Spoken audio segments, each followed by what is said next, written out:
Hello and welcome to Tipsy VP episode 17th May 2019, a weekly show where we share tips and tricks on how to improve social media. Tipsy VP is brought to you by Peddlers Marketing, the digital marketing agency that helps small businesses go digital. My name is Sean. And I'm JK. This week's weekly Tipsy: why every company needs a media department. If you were born and possibly worked in a time before the internet, which will make you very old, you would have seen the days when businesses were focused simply on making the best products and selling them to customers. Very little or no education was involved, but when it was required, they came in scripted advertisements with heavy lighting and makeup. Those days are gone because consumers totally don't believe in the stage perfection and fake positivities. Like, you know, when they said, "Hi, this is the best product ever!" Like, get this discount and "Hey, it's the best product ever! It changed my life and it will change yours too." So drama. So drama and fake. So today, content creation and sharing is the easiest it has ever been with the help of social media.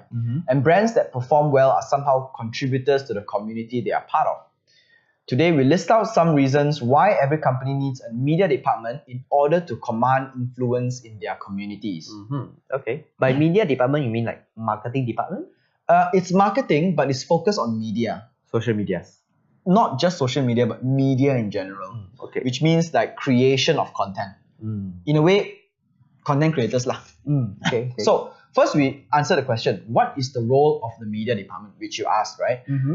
Facebook has made it incredibly clear to everyone that posting up videos that do not create value will no longer gain any traction on their platforms. We also talked about it in our social media weekly 2 weeks ago. If successful, we foresee that Correct. If successful. Right. So if I think this is not part of it. Anyway, I'm going to skip that. Okay. In order to remain relevant in their respective industries, brand will need to invest in media. And the best way to do this well is with the help of a media team. The media team is responsible for creating informative, educational, and entertaining content on a regular basis. And if a company does it well, right, we also assume that other social media companies will also be focusing on this thing. So now we know that Facebook is the only company that is focusing on content, like valuable content. How we define valuable content is if someone actually save it and rewatch it all the time and they share it with others. Correct, yeah. So a lot of marketing videos that we have seen all the while are not reshareable. They have no reshareable value. Yeah, or the... Most of them. Correct, yeah. Like They didn't normal trigger the action ads, to reshare. no emotional appeal, don't trigger action to reshare and to save and rewatch again. It's just a bypass. Hello. It's just, hello, Then flashy you scroll. stuff, bye, gone, right? So we believe that if Facebook's experiment on this criteria for successful video works with Facebook, we believe that other social media platforms will also do the same thing and apply the same rule. Yeah, because there's no rule in marketing. So it's about trend and who follows who. Yeah. And at the end of the day, it's about getting a message across to your consumers. If they remember who you are, then it's successful. Like, you're so tired. Yeah, like you're so tired.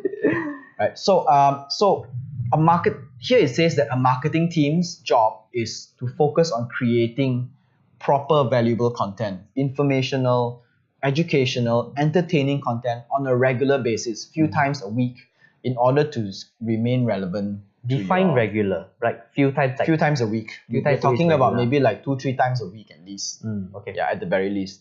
So here are some good content for media team to create to help give brands a strong authority with their audience. So the key word here is authority. Authority means that you as a brand need to be able to command some influence in your industry. Because if you are a player in the industry, but if you do not command authority, you are not a person who's a subject matter expert, right? Correct. Then nobody will listen to you. Yeah. So therefore, number one is to be the subject matter expert. When a brand takes on a position as a subject matter expert in their industry, they help spread valuable knowledge to their followers. Educational content can teach others how to use certain products which can at the same time reveal the multitude of functions and capabilities. For example, let's say Studio. I'm thinking something along the lines of QuickBooks accounting software, right? So if your media team creates content to teach people how to use QuickBooks or how to properly use accounting software, right? You are also indirectly revealing the functions and capabilities of your software, and also show people how powerful it is. Yeah, the USP of it. Yeah, the USP of it. What do you have that other softwares don't have? Like, in a way, not by saying that this is something only we have, but you can say that you have this kind of capability. And it's also good for the consumers because they get educational software and they're able to learn how to use your software, which is very important. Yeah, and whether this solution actually helps their life problem. Yeah, yes. Make it convenient. Yep. The other kind of content as a subject matter expert is informative content, which can update the public on community news, which can be incredibly helpful with fast-moving and high-tech industries. Something not unlike what we are doing right now with Social Media Weekly, where we compile all the weekly social media news and tell everyone about it so that we all get up to speed on what's happening on a weekly basis. I think informative content, the best one is market shares. Market shares, yes. It must be fast. Politics. Yes, politics is good as well. AI, revolutionary technology industries, all this kind of thing. Yeah, those are important. Right. Next up, second one, breaking barriers. Use on the ground content to reveal what is happening behind the scenes at office. Doing so will humanize the company in the eyes of the customer, instilling empathy and personal connections. So this is quite important also. Yeah. To build, it's like creating a character out of a non-living object. Yes. You need to do that. It's like how to say, MW creating their mascot. Yes. This kind of thing. Or McDonald's creating Ronald McDonald. Yeah. So, but imagine this on a greater scale, like real humans, real employees on a real world office setting. What it does is the importance here is to instill empathy in a sense that your viewers, your consumers and customers will understand the struggle it takes for you to create that product. Not just from an advertisement point of view, but from a day-to-day point of view. And then they will be a bit more forgiving when you make a mistake. Correct. Because when they follow your journey, they know that you did your best to avoid certain mistakes, and when it happens, it's out of your control. Correct. I think the best example is AirAsia, Tony Fernandez, when he created like he wanted to create something like everyone can fly. Yeah. But whereas when he first faced the problem where the airplane crashes, people still cite him that he's creating it for the community. He wants to make sure that everyone can fly. Therefore, his business grew. Yeah. So I carry on from this AirAsia story, right? You see, AirAsia, they outright tell people that their business is about pushing down the price of flying, right? And the cost of it is that you go in there and you cannot get seats that you want. You have to pay for the seats that you want. You have to pay extra for check-in luggage, extra for this, extra for food, extra for drinks, extra for all kinds of stuff. And while it is very uncomfortable for the passenger, because they have already explained to everyone that their main goal is to push the price of flying down, the passengers understand. Yeah. Although they are very uncomfortable, they understand the need for this. Yeah, it's like they are reducing the premium. It's like all-bike lah. Yeah, so to say. bike. Or Grab. No, actually Grab is not a good idea. No. All-bike is a good one. Yeah. Alright. Next up, number 3, real-world testing. Today, advertisements are regarded as fake and disconnected. Consumers trust reviews with average stars more than properly coiffed videos and copyrighted descriptions that oversell. By walking the talk, brands can take advertising to the next level. Use products in the real-world setting to prove their capability. Brands can also work with influencers to magnify the effectiveness of this method. So this is important because the kind of content that you create is about using something on a daily basis. For example, let's say if Studio gives you a very expensive headset, right? And you use it, and all you do is just to post it once. When you post it at once with a nice background, nice setting, nice lighting, a nice photographer shooting the thing, it looks nice, but it's an advertisement. Yeah. It's fake, right? But what if you use it on a daily basis, and then you always say like, day 1 with my new studio, day 15, day 30, How do you using it on the change your plane. life? How many hours can I use it on the plane? Using it while traveling, using it while this, using it while that. That is actually applying a product on real world testing. I see. And when you apply it on real world testing, right, you become the person who's actually doing the you are really like stress testing that product for the potential buyer. Understand. It's like a product reviews reviewers in the YouTubers one. Yeah, but the problem with product reviews is they always take a new product and they use it. Very, very few actually use it for a longer time and then give another review. I know which is the best one already. Diet plans. Yes, diet plans. Diet plans are one of Day those. 1, day 30. Yeah. But you know the problem with diet plans is, right, sometimes, I mean, based in my experience, right, there are some people who are ambassadors of certain slimming institutes, like slimming centers and everything, right? But they actually behind, right, they apply something else. They go to do CrossFit or they go to do something else. But then they advertise the result as if it was created from the slimming center. That is misleading. Yeah, that is misleading advertising. But most people don't know this, right? So what real world testing applies is if that person actually goes to these centers all the time and then see the transformation happen, then it becomes better. So one of the very good application for real world testing, in my opinion, is cars. Because a lot of people, when they test a new car, because I like to watch a lot of car review videos, right? When everybody goes in to do a car review video, they always talk about how fancy the car is, how nice, what kind of tech it is, how nice it rides, what's the fuel consumption and everything. But they always fail to address the most important part, the important decision-making criterion in buying a car. How expensive it is to maintain, how often does it break down, the lifetime, and how fickle is it, like it will not start the next day, it is not reliable. This kind of reliability is a crucial item. Yes, correct. It's the one of the factor you should factor in buying a car. Yes, but almost no car reviewer talks about this because number one, they are not given a car long enough to test it. Correct. So they don't know. Or even if they know, they don't care because they are paid to do this anyway, so they always tell the nice stuff. Correct. Right? So if a company is able to apply real world testing on their products and service, I think it will create a very, very good impression with their consumers. I think they already did. It's called customers' testimonials. But customers' testimonials are different. It's testimonial is like I use it, then I come back, then I write something about it. You can buy customer testimonials. Or they get like a group of people who have already used their car for 10 years. I don't know. I guess I don't know. I mean, ambassador, you know. So there is a certain way of, there could be a certain way of creating real world testing. Real world testing videos and content based on campaigns. How do we do this?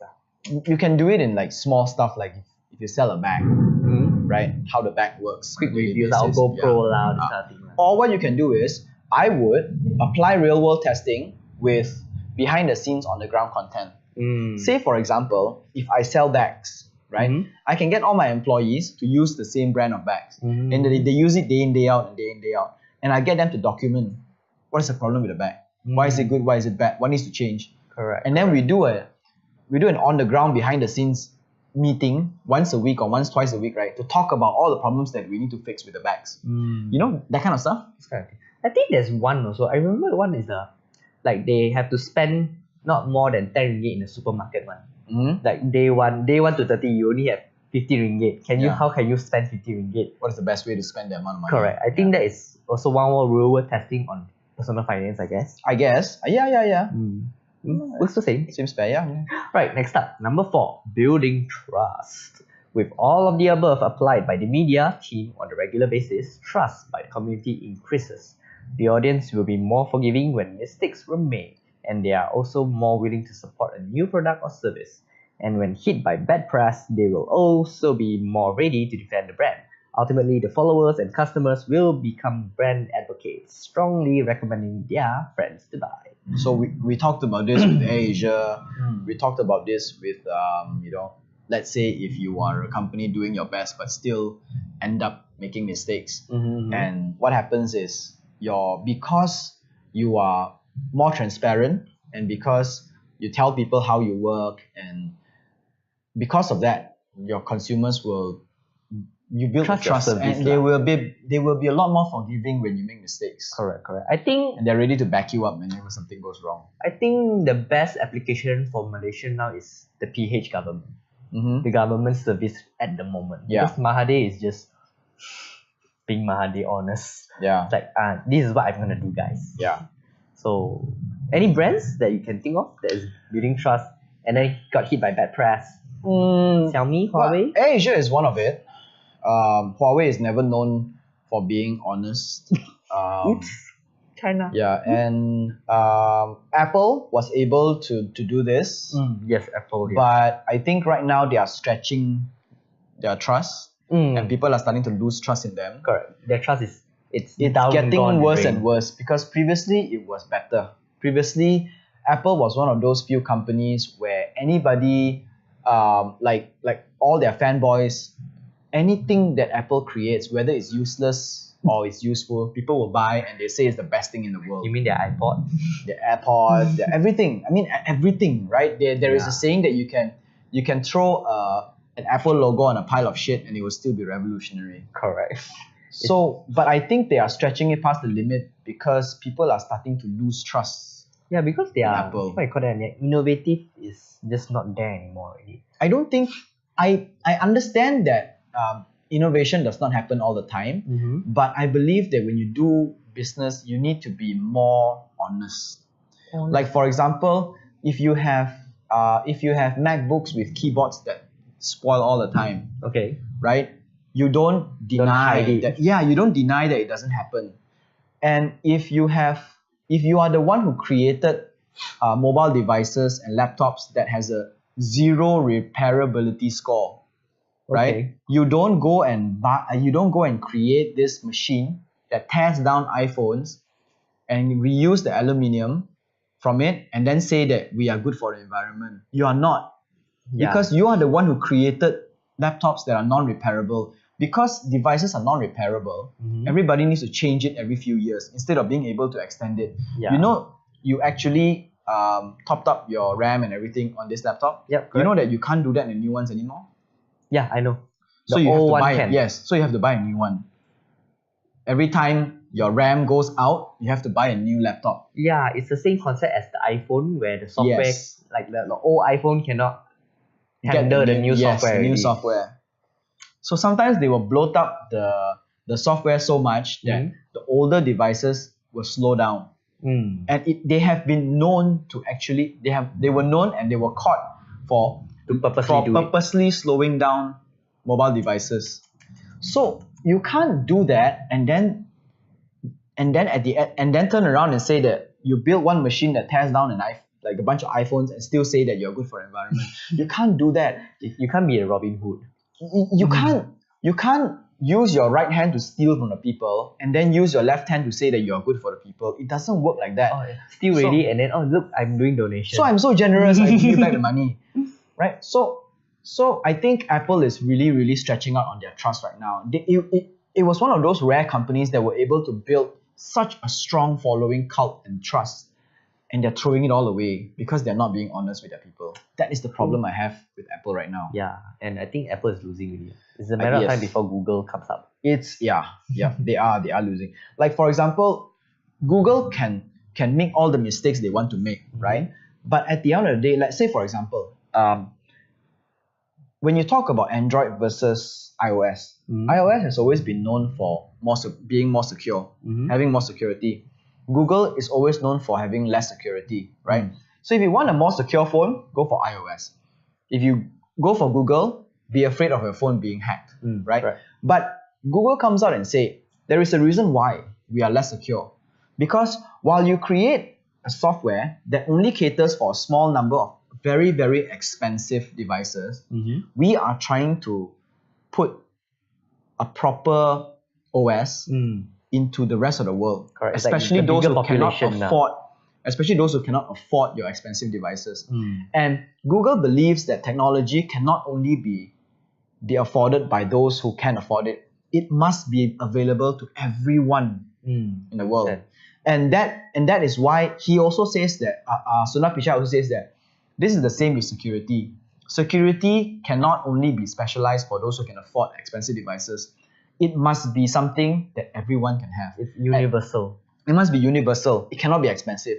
That is why Google is still still working very hard to bring security to the rest of the world. While Apple sits down, fold their hands and say our phones are more secure. One's quality, one's quantity. Yeah. So because of this kind of angle, right, no matter how much mistake Google makes, people still forgive Google. Yeah. Because people understand that Google has a transparency there, right? People understand that Google is trying to do something that even Apple is not willing to do to bring technology to the rest of the world. For the sake of the majority. For the sake of the majority, for the sake of the entire world. If Apple was left to run everything by itself, right, I think about 5 billion of the world population will still not have mobile devices. True. Because we still can't afford them. Yeah. It's like getting more expensive, like 10K. Exactly, now. and it's getting more and more expensive. Yeah. So we talked about the 4 types of topics that a media department can use. Now we go on to list out the relevant platforms in 2019 that your media department can utilize the content for. Number 1 is social media. So social media should definitely be the first priority for every company. Yep. B2C brands can focus on Facebook and Instagram collectively, not to choose one over the other, but collectively, while B2B should also include LinkedIn. If videos take on a longer format, YouTube can be a good platform as it still remains the attention of videos longer than 3 minutes. YouTube is the only platform that people can still go and watch videos of up to 1 hour uninterrupted. Everywhere else, nobody has the patience for it. But YouTube, yes. Got ads already, yeah lah, true lah. I mean, ads. there will be ads, but your attention will still be there. I won't like log out to Facebook. Yeah, you won't like log out to anything. Facebook and do something else. So YouTube is still a very relevant platform. And if brands are taking a more adventurous but blue ocean stance, they can also consider podcasting, like what we are doing. But be warned though, this format will not expect to return any positive ROI in Malaysia for the next few years. Yep, just like us. Like even for us, we are not expecting a lot of people to listen and to follow us until maybe 2025. maybe in a few more years, right? But what we are hoping is when podcast becomes a trend in Malaysia, we will be one of those few who have already done it long enough to know how it's done well. Yeah, it's like us getting iPhone during the industrial era. Yeah. It's like wow, when 4G is not there yet, like with E. There is no G at the time. There was no connection. My God. So lastly is blogging. Blogging is still widely practiced, mostly for search engines rather than humans to read. So even if sometimes you feel that blogging is a waste of time, it actually isn't. It helps you drive SEO, organic SEO well, and once you reach it, it's very hard for other companies to overtake you. Yeah. So the conclusion is this: at the height of a completely democratized media world, brands can no longer sit on the sidelines and only focus on selling. With information being literally free today, the difference becomes which brand is the one curating and giving away free information. Yep. And the one who can successfully pair valuable content with their branding, their logo in the video, will win the race. So just to sum up this week's Tipsy VP, why every company needs a media department.